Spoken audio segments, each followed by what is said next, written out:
Hello and welcome to Decoding Attachment Style. If you listened to the last podcast published here, I was talking about it's specifically for those who are dating someone who has children and how you want to navigate those relationships if you feel as though you're not a priority. In that podcast, at the beginning of the podcast, I mentioned that it is way too early for me to be awake, but I've decided to do this podcast in any case. So you are going to have to excuse me as I take a few sips of coffee, but today's podcast is about how we could set priorities with, not priorities, how do we set boundaries with someone after we've given them many chances or just given them one chance. And we want to make sure that we're stepping into a new relationship without the mistakes we've made in the last one, because more than likely, if you're choosing to give someone another chance, it's because you really like this person. You don't want it to end. So I'm just going to take a really quick sip of my coffee. I'm also going to say good morning because it's now 4:11. I've been up for 2 hours in New York. And the reason for it, no, it's not relationship woes. It is that I have to travel to Toronto and spend some time with my kids. So I guess I'm a little excited about it. All right, so let's get to the podcast. Welcome to Decoding Attachment Style. Today we are talking about how to set boundaries with someone you've broken up with and now you're giving them another chance and you want to make sure that the relationship issues that you've had in the past does not happen again. We are specifically focusing on boundaries, regardless of if you have an anxious attachment style or an avoidant attachment style. And you may ask, why not a secure attached? Generally, those are people who know how to set boundaries. So let's get into it. I like a reset button. I have a reset button. It is a mental reset button that I hit whenever I feel like the person I'm giving a second chance to, is taking it for granted. If they've done anything that makes me question if I should trust them or not, I mentally hit the reset button. Now, what does this look like? When you've gone through a breakup, you want to sit there and process what happened in the relationship. How are you responsible for what happened in the relationship? They're not responsible. If you're looking at how they're responsible and what they should fix, then you're leaving your happiness in their hands. So move out of the victim mindset. Get into, I am in control of my life and my happiness. I am in control. And based on that, you sit there and you ask yourself, what did I do in my relationship that I should have done differently? Now, for the anxious attached, it's generally, I neglected myself. I gave too much. I gave them all the presents and I made them all the fancy meals and I showed up whenever they needed. I went to their place more than they came to my place. And it made me feel like they were not showing up for me. Okay, now I'm going to take responsibility for it because I'm the one who got in the car. I'm the one who went over to their place. I'm the one who called them and asked, hey, do you want to meet up? I'm the one who said, hey, there's this lovely place I heard about. I'd love for us to go. I'm the one who picked up the phone and I was, I was getting my nails done or my hair done or reading a book and I neglected that and I went to take their phone and they complained about who's bothering them and who's not bothering them. And I listened, and every time I had some troubles to deal with, they had no time for me. I'm the one who did it. So what can I do differently now? What I'm going to do differently now, since this person walked out on me, since they betrayed me, I'm going to sit back and wait to see how they're showing up. And if they get me a card, I'm going to give them a card. Now, yes, everyone's going to say that, but that's not a healthy dynamic. Of course it's not.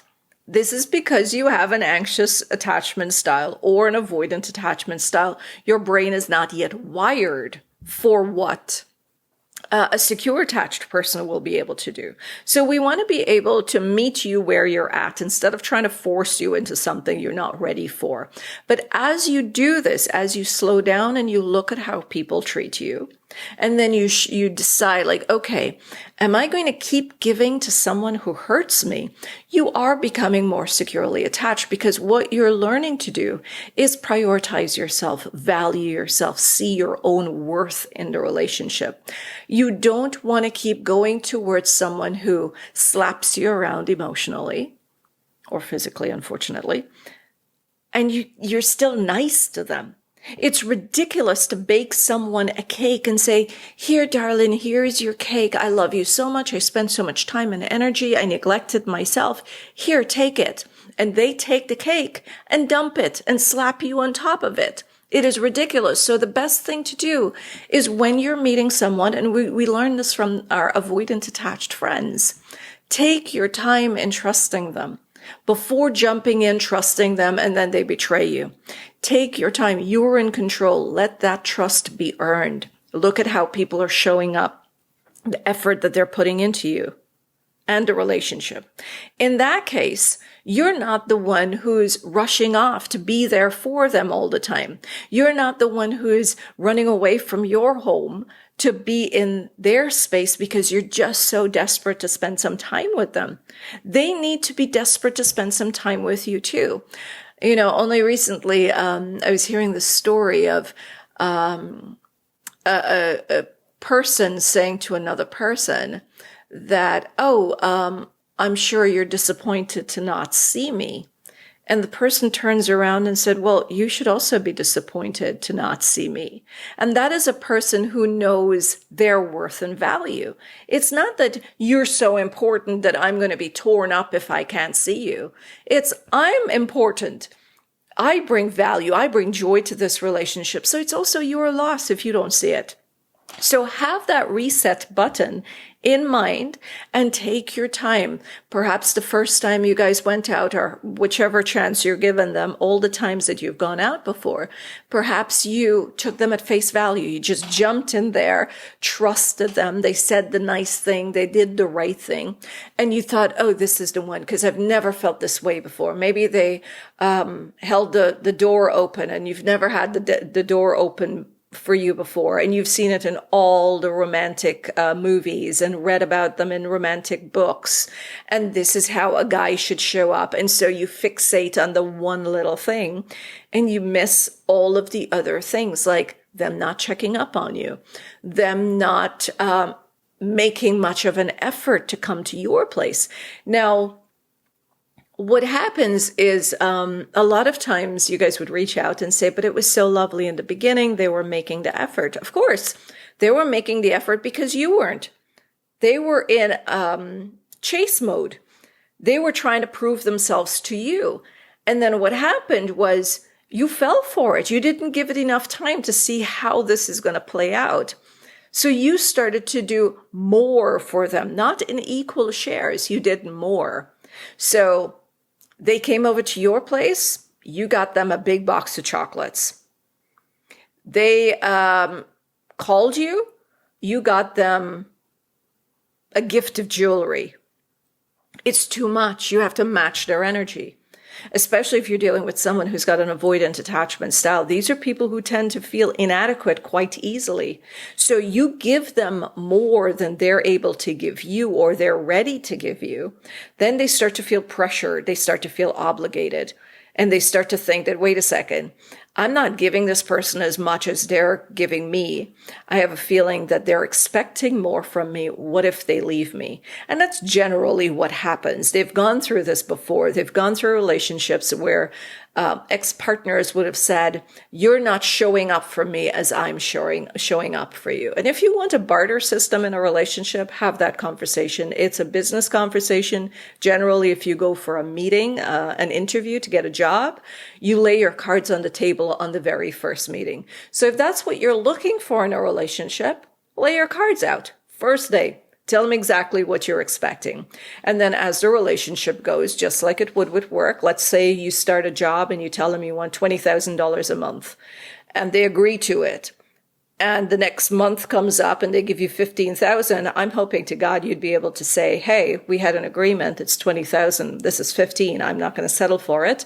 If you can't give me more than we agreed on, I'm going to have to step away. It's the same thing with a relationship. If you made an agreement that this is how it's going to be, then make sure that you are not you're not neglecting yourself by settling for what they're going to give you.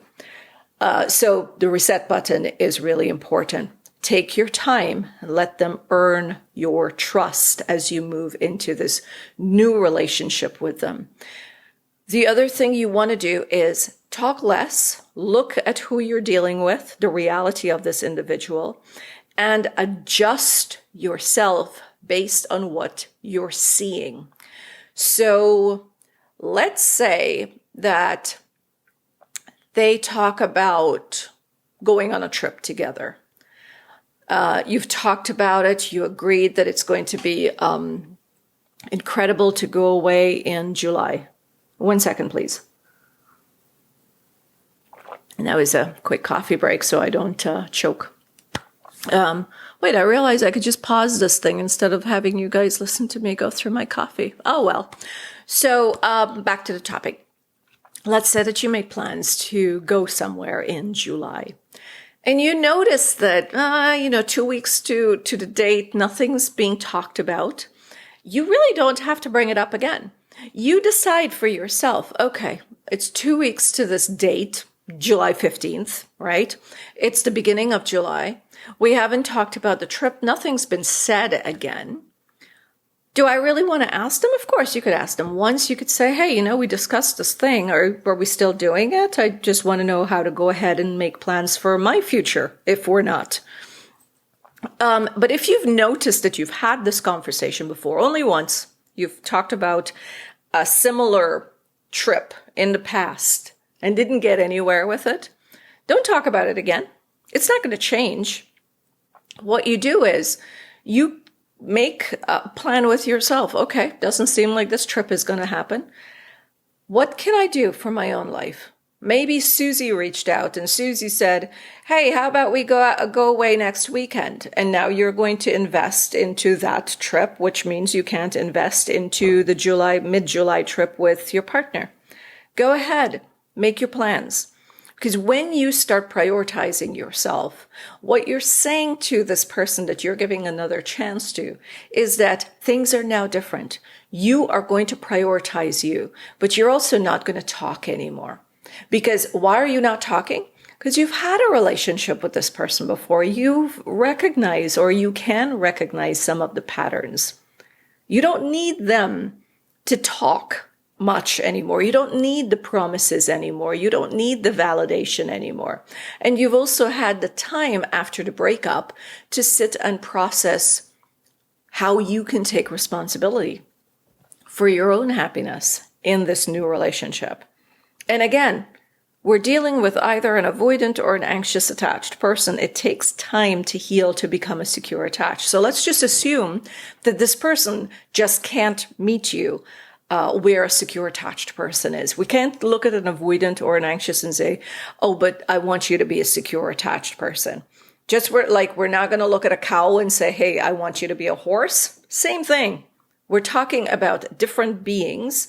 The only difference is that the cow could never change and become a horse, but the avoidant and the anxious can, but that's sidetracking. So, and that's just a little bit of humor right there, dry humor.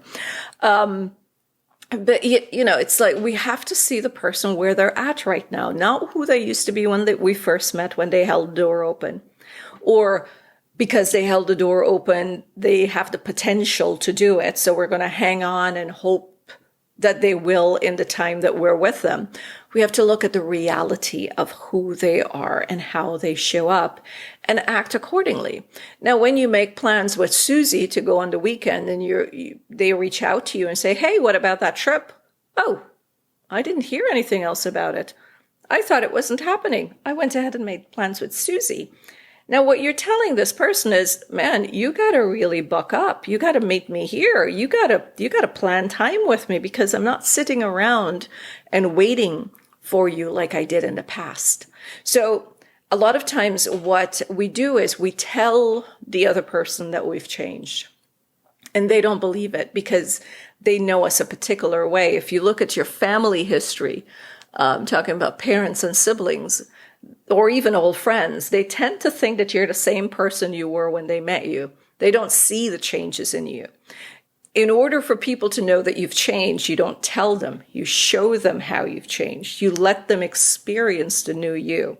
And you can only do that if you have made changes within yourself.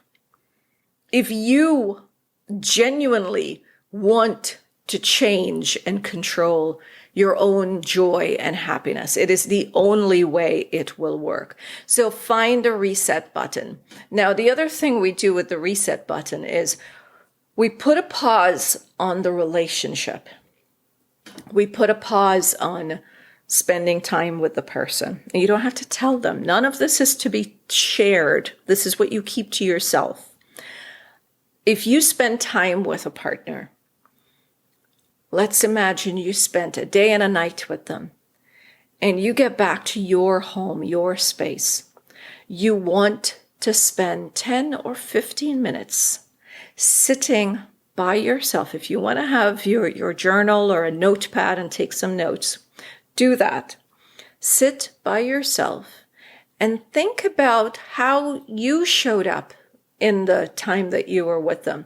Try to see yourself from a bird's eye perspective. Extract yourself from who you are and look at yourself from outside of your body. How were you sitting? Did you get up and do more than they did?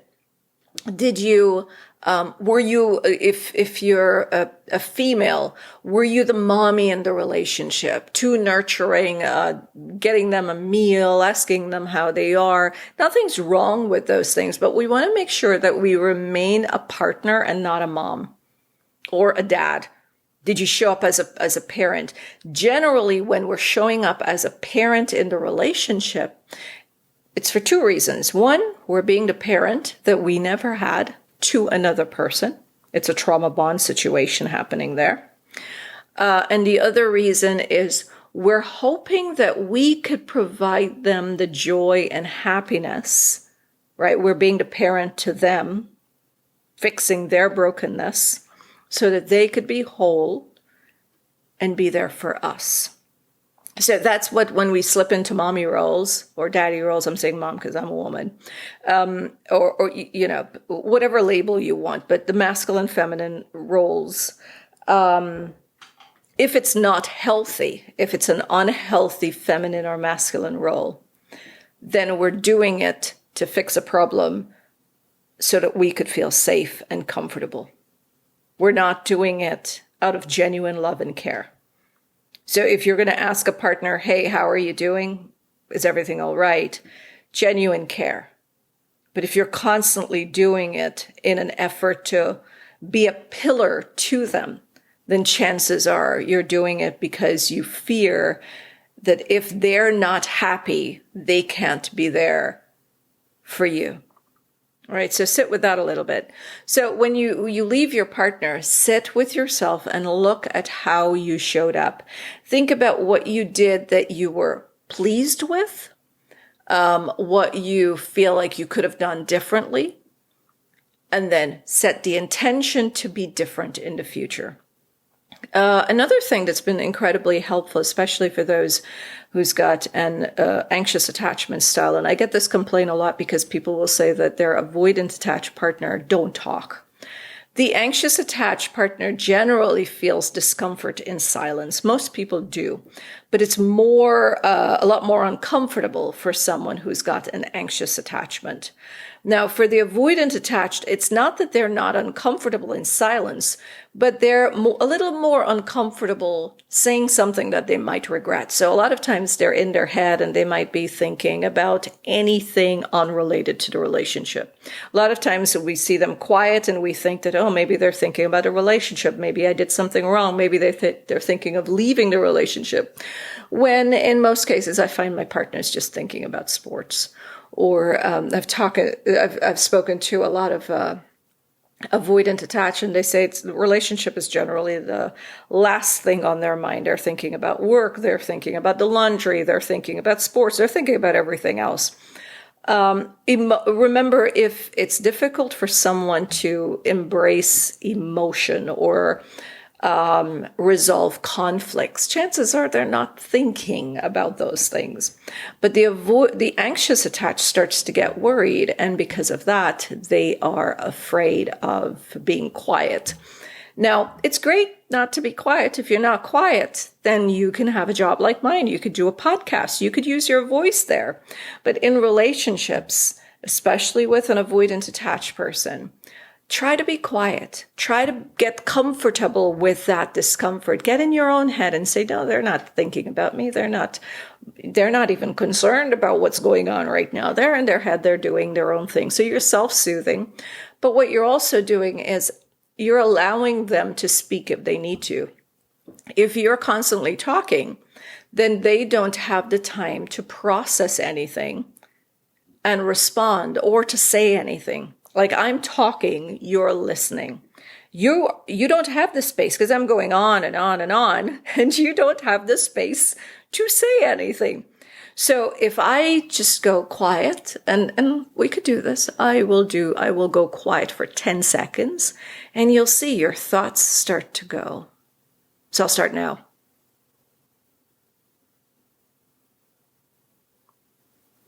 See, I didn't give it 10 seconds, but because it's a podcast, I don't want you to just be hanging there. But you notice that when I go quiet, that's when your thoughts go. And it's the same thing that your partner is going to go through. So when you get quiet, remember the avoidant attached, they need time to process. So in the quiet, they start to process, they start to think about what they want to say, and then they probably will. And if they don't, just self-soothe by knowing they're not thinking about breaking up with you. They're not thinking about, something that happened in the relationship. In fact, these are people who forget about things quite easily because, again, they don't like to deal with uncomfortable thoughts and feelings. So have that reset button for yourself and have it for the relationship so that you could maintain boundaries by your actions and not words. Words does not get us very far. Before I run off, let me use another analogy that might help you. All right, I'm going to use an example of, let's say my child is 4 years old. And my child loves the iPad. But one day I noticed that he used a crayon and scratched up on the wall. And I speak with him and I say, when you scratch up on the wall like this, I feel so disrespected because now I've got to clean up and I feel like my time isn't respected and my efforts aren't respected. And like, you really don't care about me. I feel uncared for. Could you please not do this again? If you need to color, you could use the blackboard or something. And I clean that up. Well, what that child's going to do is he's going to push my limits. He's going to push my boundaries because he wants comfort, right? So he's going to try that again. Now, if I talk to him, if I have that conversation all over again, he's going to say, oh, she just talks. She doesn't do anything much. Now, if I do that, if it happens a third time, for sure, he's going to say, oh, I really couldn't care less. She just talks. But if the second time he scratches on the wall and I say, okay, we've had this conversation before, and I am going to leave you to think about your actions.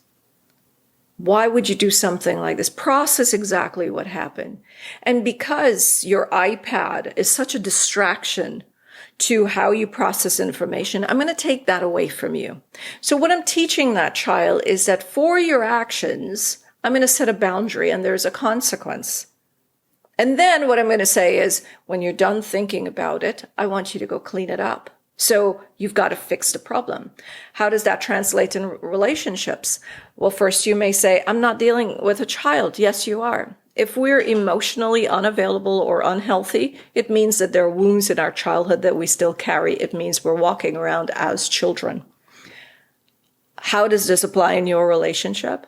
You could talk and talk and talk, and the more you talk about a boundary, the more they realize you're not really serious because you're not doing anything about it. All you do is talk. So they learn how to tune that out. Like, there he goes again. There she goes again.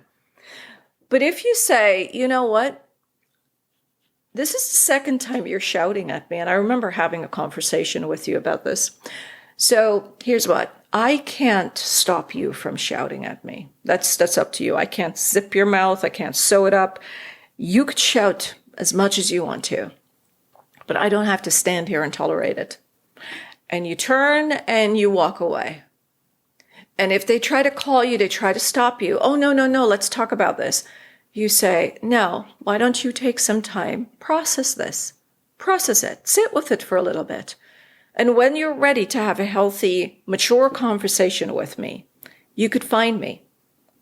I promise you they're never going to do that again because now they know what your actions will be should they behave this way again. It is always the action that sets the boundary, that tells the other person how you are going to move and what they're going to be losing out on should they disrespect you. Let me know in the comment section how this has helped. This is Decoding Attachment Style. Join me again. Don't forget to subscribe so that you know when a new podcast is coming up. And it's always great to hear your thoughts. Don't forget, I'm across social media sharing different topics on attachment styles. And it's always great to do this for you. I'm Annalise Bahadur. I'll catch you guys soon.